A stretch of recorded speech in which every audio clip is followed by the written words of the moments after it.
This is Kimimila, but her friends call her Kimmy. Kimmy is a black-footed ferret. I mean, she's not thrilled about being named after her footwear. I mean, she doesn't call us Nike apes. But anyways, Kimmy is one of about 300 black-footed ferrets left living in the wild. And that's actually pretty good, considering 50 years ago they thought they were extinct. Until in 1981, a farmer's dog brought back a dead one. And everyone was like, yay, they're alive. I mean, unless that one was the last one, that would have been a bummer. But they found 18 more and started to breed them in captivity. Which sounds a bit like a fetish. You want to breed in captivity?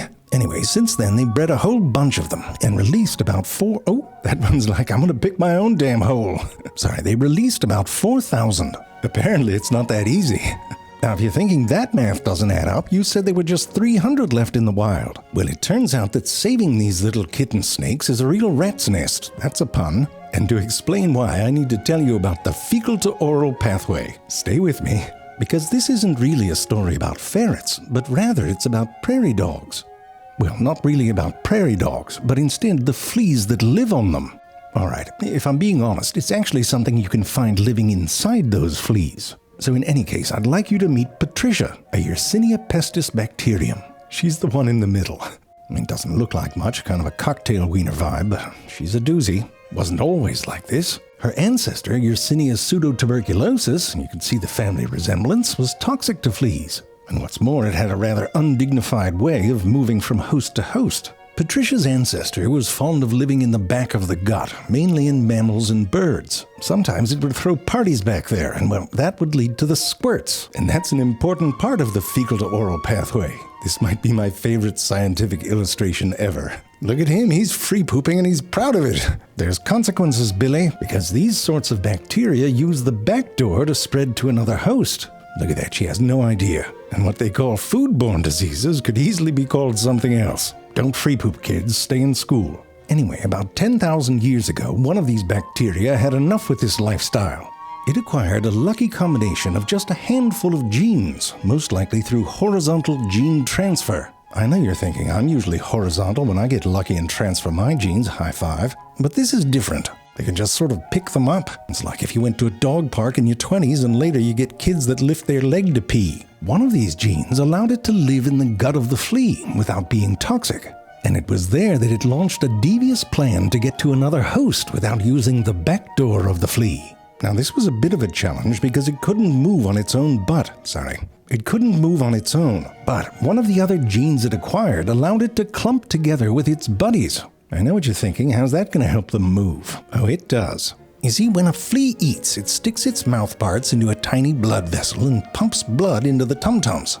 To make sure that the blood doesn't flow right back out again, it has this thing here, right at the end of its esophagus, with a bunch of backward-facing spiky things, which act sort of like a valve, allowing the blood to flow only in one direction. Now, when clumps of bacteria form, they can kind of gum up that valve, and that allows them to exit through the mouth of the flea. And if they completely block that valve, things get even crazier.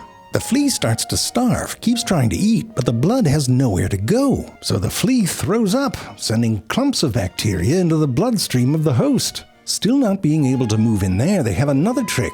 They allow themselves to get engulfed by cells from the host's immune response, which then take them unharmed to the lymph nodes. It's like a horse Trojan. Jerry, it's a Trojan horse. I mean, a horse Trojan would be giant. You'd wear it like a beanie. Anyway, in the lymph nodes, they start to multiply, and those lymph nodes get swollen and hard. Stop it. These swollen lymph nodes are called buboes, the best science name, and they can burst, spreading this bacteria throughout the body. When this happens, you might have heard of it, bubonic plague. Well, for a short while, and then you're dead. I told you Patricia was a doozy. Now, Patricia first arrived in the Americas around 1900, most likely from a boat inside a stowaway rat. See? Rat's nest. In the Americas, Patricia found plenty of fleas to puke her out onto a whole new swath of animals, especially rodents. One of these rodents was the prairie dog, which is in the squirrel family. Back then, there was a real shitload of them, digging their hoes across the plains. Now, prairie dogs are considered a keystone species, which they were very proud of, until they found out that one aspect of that is that a whole bunch of things eat them, including Kimmy. So when Patricia started to spread amongst the prairie dogs and their fleas, it led to plagues that can wipe out tens of thousands of prairie dogs at a time. And that means that everything that eats them starves or gets infected and dies from the plague too. And this is why just releasing black-footed ferrets back into the wild doesn't always work, because the plague is still alive and well out there. So what do you do if you want to save Kimmy from going extinct in the wild? The first stab, get it, the science hippies took was to vaccinate the ferrets on release and then try to round up each new litter of ferret kits when they were born and vaccinate them too. But, you try catching one of these.